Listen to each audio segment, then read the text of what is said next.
আজ সুপ্রিয় খুব সকালে একটা কাজে বোলপুর চলে এসেছে, বাড়ি থেকে না খেয়েই এসেছে।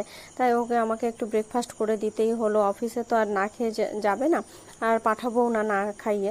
তাই ঘরে যা ছিল তাড়াহুড়ো করে তাই দিলাম। চিয়া সিদ্ধ, একটু শরবত, আমন্ড, আম, লিচু আর ছাতু কলা দিয়ে মেখে দিয়েছিলাম। এই খেয়েও অফিস গেছিলো।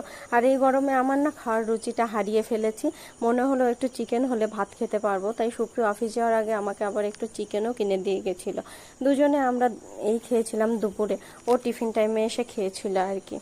এরপর চলে গেলাম বিকেলে মেলার মাঠে। আর এই বিকেল টাইমটাতে মেলার মাঠে দারুণ সুন্দর হাওয়া দেয়, ওখানে বসে বেশ ভালো লাগে। আর ওখানে আমাদের দুজন বন্ধুও ছিল, নিয়ে চলে গেলাম চপ মুড়ি আর জিলেপি।